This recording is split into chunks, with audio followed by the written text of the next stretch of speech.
Hey y'all. So this story time was titled I Fucked Up Because I Fucked Up.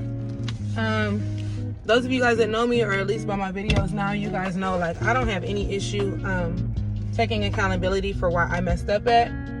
And I always try to end my videos with like a lesson, like what I learned, even if it was like, you know, a horror story. So the way that this started was there was a young lady, and she had come to me before. She booked with me before. She had referred a couple people to me. But herself, she booked an appointment about a month in advance, and she had ordered some hair. And during this time, a lot of my orders were behind due to like customs. Even now, those of us that sell hair, we know, like you guys can attest to the fact that like hair, like when we would order from our vendor, our hair would normally get here in like 2 days. Sometimes it takes anywhere from like a week to 2 weeks to get here. So she booked the service with the bundles included, and I had ordered her hair, but I still needed to color it for her. And the bundles were still in transit when, I want to say like maybe about a day or two before her appointment. And so I reached out to her and I let her know like, hey, this is such and such. Your bundles are still in transit, unfortunately. And I remember like telling, so usually what I do is if a client orders like hair, like let's say that it's a weave especially. If I don't have any hair on my person, I will usually offer them like an alternative service until free of charge until their hair gets to them. So like for instance, one of my regulars, the same situation happened. Her hair was scheduled to be there, I believe that morning, and it got delayed. It got delayed like a day. So what I did was I reached out to her, let her know what's going on, and she was like, oh, that's fine, I'll just take a ponytail then. So we did like a cute little braided ponytail, and then when her bundles got there, we just did that next service. I know that that's not everybody's cup of tea, or like, you know, I'm sure there's a lot of stylists that are giving me the side eye, but I do that because number one, these clients are spending like upwards of almost $1,000 with me. And, you know, it's my way of saying, hey, I do care.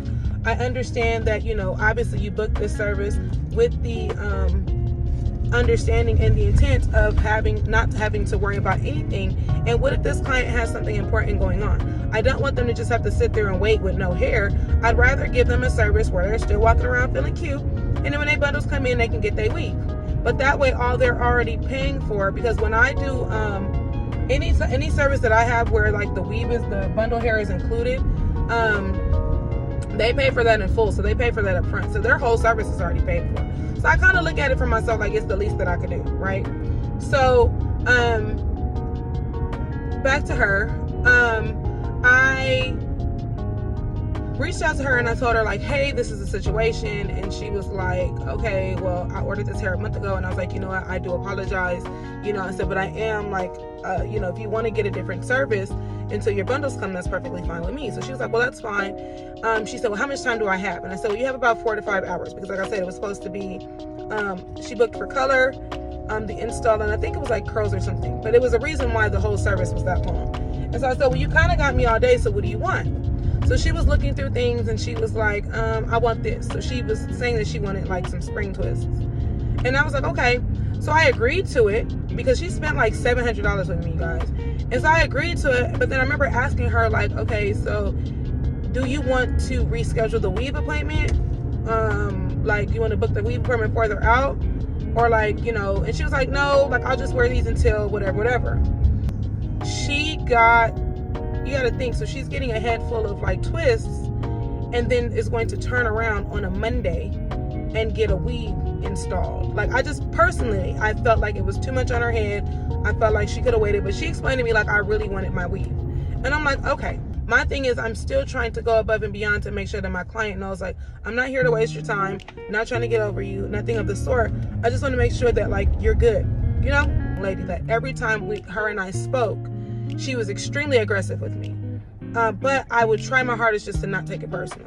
So with this particular appointment, I could completely understand her frustration. But the energy was so thick that I felt myself, you know, kind of on pins and needles and walking on eggshells with her. So I remember like I was running a couple minutes late. I did text her and let her know that I was running late, and she's like, okay, well, I'm already here. But everything was just kind of like, okay, well, are you here? How far are you? And I'm like, okay, well, I told you I was running 15 minutes behind. Like, it hasn't been 15 minutes, but I'm on my way. I didn't forget about you, et cetera, et cetera. So I get there, I greet her, hey, I'm so sorry for being late. Thank you so much for waiting for me. And she's like, oh, no, I understand things happen. But, like sometimes too, and like, once again, I want to keep saying that I do understand her frustration. But there are times where our words say one thing and our energy says another. So I knew that she wasn't happy with me, rightfully so. So we get in there, I wash her, I do her hair, or I start her hair, whatever. And we're watching like 85 Stop. I'm trying to kind of lighten the energy, right? So we're laughing and things like that, but I'm noticing that like while I'm doing her hair, she was side-eyeing me. So like, hairstylists know, like we can feel certain stuff. We're touching you, so we can feel your energy. And once again, I'm trying not to take all of this personal, but there's a part of me that just kind of feels bad because I'm like, damn, like I'm trying to make the situation right, but maybe this ain't working, Now, what I should have done, and this is why we need to listen to our first mind, what I should have done from the very beginning was apologize for the inconvenience and just refund sis all her money. But I really did want to make the situation better. But for myself, I made the situation worse for myself, trying to make the situation better and trying to avoid conflict or confrontation with my client. In this particular case, it would have just been a lot easier to say, you know what, I'm so sorry, I messed up, I dropped the ball here, but I'm going to go ahead and refund you, because this is not your fault. And in trying to rectify the situation, I ended up doing double the work for nothing, because I ended up having to refund her anyway. So, what happened was, so I did her hair. I want to say like we were in there from like maybe like 9:45 to 1. I did her hair.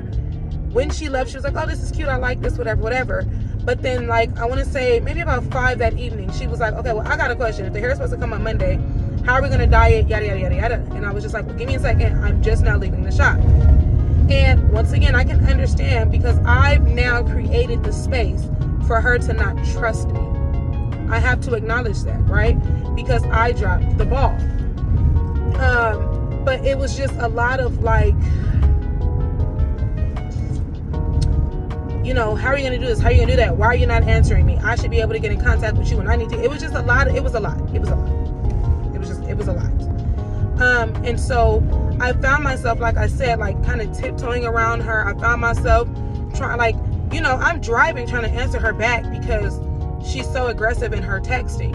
And I'm like, I've already pissed this girl off. I don't want to piss her off even more. And so I think she hit me, like, whenever I wouldn't respond to her, she would hit me with question marks. And so I responded back. And I remember at one point I said, look, I just got home with my kids. I'm cooking dinner. My responses are probably not going to be as consistent, but I just want you to know that I'm not ignoring you. Well, I just asked you a simple question. All you have to do was answer me about Monday. And so I sent her a screenshot of the messages and was like, I was getting to that. So I went to like explain to her. Now at this point, honestly, I was so like anxious that I can't remember exactly what I was getting ready to say to her. But I think there was a part of it that was just like, look, we can do this, this, and this. But for the sake of your hair, we've already done these twists. I don't think that it would be smart to take a head full of these tight ass twists down pretty much and then sew a weave on top of it. But at the end of the day, the client booked for a certain service. I did not provide said service. I provided her with something else. So like I said, she has all rights and reasons to question what's going to happen, when is it going to happen, etc. And then like I spoke about this in a previous video, that a lot of the time, just like hairstylists, we have PTSD. Clients have PTSD from other providers as well. So I probably didn't make her situation any better. I probably proved her point about other stylists, So, I don't remember exactly like the back and forth, but I do remember at some point telling her like, hey, you know what? I'm just going to go ahead and refund you for your service because, I did try to rectify the situation. I acknowledge that I messed up, but I am not able to make you happy. And I just feel like I'm walking on eggshells around you at this point. And so I was unprofessional and all of those things, rightfully so. I get it, I understand. But I was kicking myself in the ass because had I listened to my first mind, or I could have even now that I'm thinking about it, what I should have done was I should have reached out to her and said, hey, you know, the hair is still behind. What would you like to do? Would you like a complete refund, or would you like to just wait until the hair gets here? I could have saved myself a whole world of trouble. Where I messed up was, usually when situations happen, like I said, my way of rectifying it is usually just giving a client a complimentary service for the delay on my end. And the majority of my clients are happy with that. They're pleased with that. They usually are like, thank you so much, because nobody else does this. But I made the mistake of assuming that this young lady was going to react to me like everybody else. So in the end, I ended up refunding her $700. I ended up offering a $250 service for free. I ended up giving away 4 hours of time. It just was a whole lot that I didn't have to do had I listened to my first mind.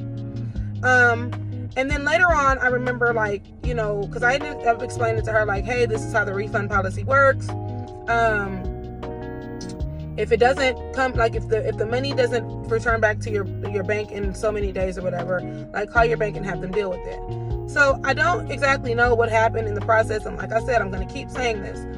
I fucked up. So I caused all of this mess, right? So I want to say maybe about a month later, I wake up to a comment that was posted maybe like 1 a.m, earlier that morning. And it was like, this bitch is unprofessional. This bitch is a scammer. She stole $700 from me. She gave me this punk ass hairstyle that wasn't even cute, and yada, yada, yada, whatever. Now, I don't argue with clients. I don't go back and forth on social media. So I made it a point to reach out to her myself. And I said, hey, you know, I first and foremost want to apologize for your experience, because this is not how I do things, you know, and I just want you to know that I've made the necessary changes so that no one else has the same experience that you have. So I do want to apologize for that. I said, I did see your comment. I said, so am I to understand that you did not get your money back? And she was like, hey, no, I didn't. And I said, okay. I said, well, because she had accused me on social media of creating a fake receipt. And I was just like, well, I do want to, you know, actually confirm with you that this is not a fake receipt. Is this not the last 4 digits of your card? Yada, yada, yada. She was like, well, yeah, all of that. I said, well, did you contact your bank? And she said, yeah. And I said, well, what happened when you contacted your bank? And she was like, they said that they didn't see a refund. Okay. So I told her, I said, you know what? Give me a minute. I'm going to get in contact with my payment processor and see what happened. Of course, when I said give me a minute, sis gave me a little minute, but I get it. Like, bro, you, like, it from her perspective, it looked like, bro, you're holding my money. You're holding $700. Ain't nobody got $700 just be throwing at nobody. I get it.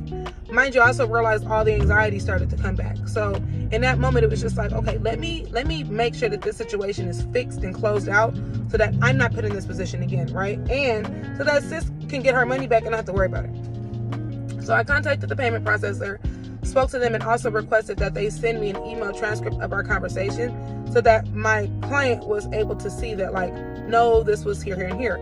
So the lady did verify, the technician did verify that, no, we did indeed send the payment, issue the refund on this and this day to this card, ending in blah, blah, blah, blah, blah. But we will reach out ourselves to the bank once again and see what's going on. So I told her that, and she was like, okay. I said, but if it doesn't happen that way, please, whether it's refunded or it's not refunded, please reach out back to me and let me know what's going on. So I don't know exactly what happened with the bank. I don't really work on that end, but she did contact me a couple of days later and let me know, like, hey, I just want to let you know that I received my money. I was like, great, thank you so much for letting me know. I do apologize again. And she was like, you know, I do apologize for how I went about things. You know, I was angry. And I just said, you know what, shit happens. Like, you know, I kind of messed this one up, so I get it. So the purpose of me telling this story is players fuck up, right? We fuck up too. I always tell people, like, yes, I have all these stories. Yes, the majority of my clients, about a good 99.99% of my clients are pleased and happy with me. But that doesn't mean that I haven't messed up. It doesn't mean that I'm just this perfect person that never makes a mistake. No, I make mistakes too. But, you know, it's what do we learn from this? You know, I always say, like, stylists want clients to look at us as humans. Okay, well, we have to bring the human aspect back into it, right? We have to treat clients like they're humans too. It's okay to say I fucked up. It's okay to say I dropped the ball. But what did we learn from that? Did we learn from that? There's so many clients that have come to me over the years where I know, like, if you came to me in 2012, baby, I was going through some shit. thank you for sticking around in 2022, 10 years later, you know? So, you know, it's not about, if you fuck up, you fuck up. It's about what did you learn from that? Are you doing better? So at least with this young lady, like, no, we probably will never do business again. And I completely and totally understand it. I think it's a mutual understanding on both sides. But, you know, I hope that if sis is even seeing this, that she knows, like, I learned from that. I understand that I am the cause for that entire situation. And not only did I make stuff harder on you, I made stuff harder on myself. And it just wasn't a good way to go about things. But I did learn from that, you know? So that was my TED Talk for that. So thank you guys, as always, so much for watching. If you guys like my content, please don't forget to like, comment, share, subscribe, all that good stuff. And I pray that you guys have a beautiful day. I will talk to y'all later. Bye.